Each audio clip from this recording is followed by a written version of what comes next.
All right, hey guys, OFD checking in here, and as the title suggests, this is a FEIKO. This is a fake Seiko. So first I want to tell you guys I don't support fake branded products. I don't think it's a good thing. I think they generally support criminal organizations out there, and a lot of times people unfortunately get duped by products like this, and they spend a lot of money on them, and they get in a false product. So I don't support them, but this came to me by way of a coworker. Actually, his son recommended I put this on the channel. Enzo, good idea for me to show a fake Seiko so nobody actually accidentally buys one of these on eBay or something thinking they're getting a great deal. But this watch, my coworker bought this from Wish. It was a $40 Wish watch. And you know, if you guys know Wish out there, they make all kinds of knockoff watches, fake watches. They're totally fake watches is what they are. They're not even knockoffs, they're just fakes.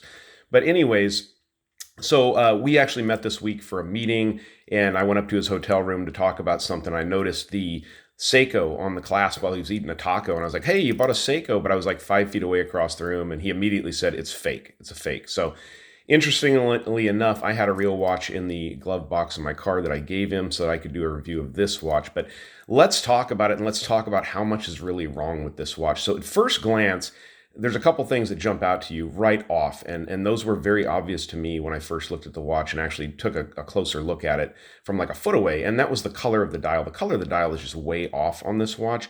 It's a lighter blue than the actual PADI watch itself, much lighter blue.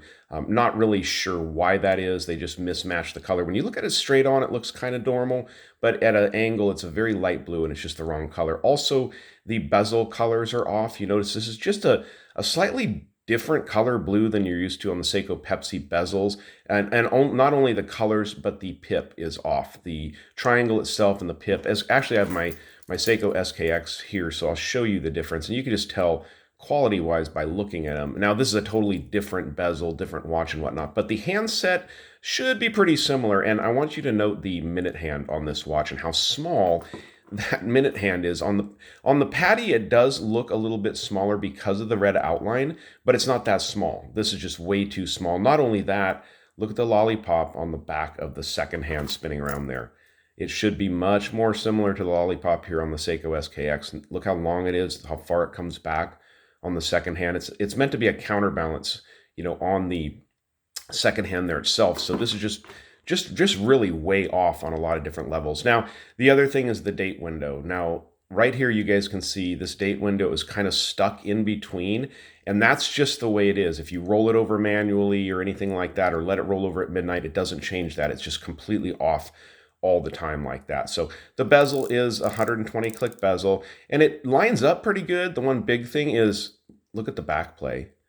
I mean, it has terrible back play on it, really, really bad.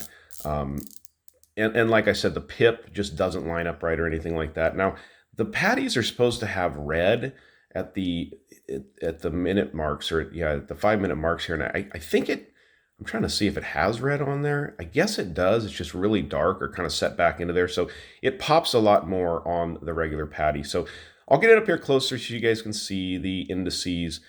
Not too bad. They look pretty normal here, but this is really goofy here. And I don't know if I can even get it close enough for you guys to see here, but you guys notice down here below the 6 o'clock position, it says NH36.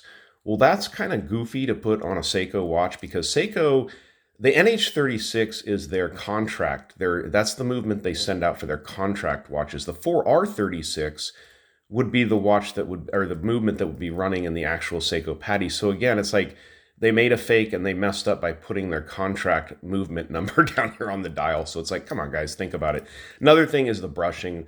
Seiko does really, really nice brushwork on their watches. And let's see if I can get it close enough to really show you guys. The brushwork on this watch is pretty bad. It's very swirly. Looks like I did it in the garage with a brush. You know, you guys can see it's kind of rough here. Look at the SKX on top with its brushing. Much, much smoother. Much cleaner brushing on the watch. The polishing also. Show you the SKX first so you can see how nice the polishing is. And I want you to, while we're looking at this, note the bezel, what the bezel looks like and stuff. This is the PADI. So overall, polishing is not too bad, I guess, on the case. It looks all right. But the bezel itself almost has this die-cast look, and it looks like it was just basically cast and then polished.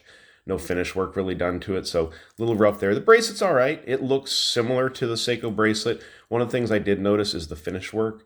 check out the end links. They didn't finish the end links on the inside, of course not. It's a $40 watch, so they're really rough looking inside there and very ununiform. Some are rough, some are normal looking. The clasp, now this is funny because this is what I saw at first. And at first I was like, oh yeah, that looks kind of normal. But when I hold it next to my Seiko here, you can see the Seiko is much deeper. It's pressed in much deeper. Also, there's a good time to look at the finish work on the clasp assembly itself. Much nicer on the Seiko, where you're going to put your thumb under here to release the safety clasp. Look at the difference here. This is just stamped in there. And the safety clasp itself is very, very weak. It barely even locks into there. So go ahead and zoom it back. The finish work, even on the pressed clasp assembly, is pretty bad. And really, really bad is the case back. It just does not look right. The tsunami is off. It's in an odd spot.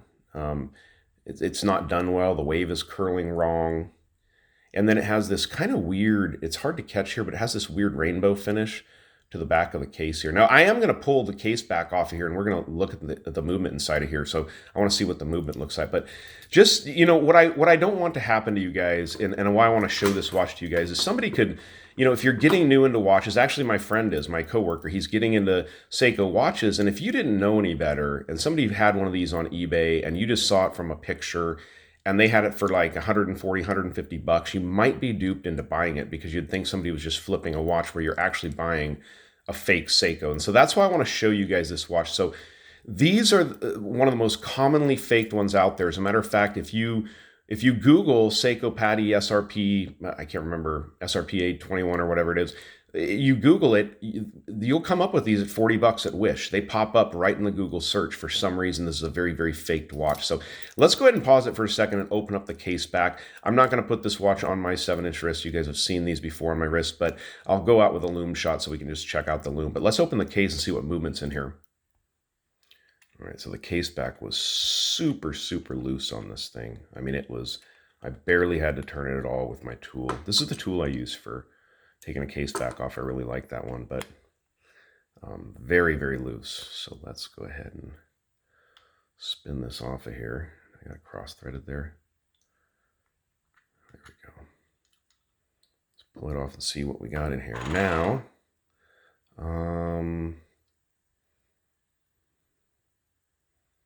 that is not a Seiko.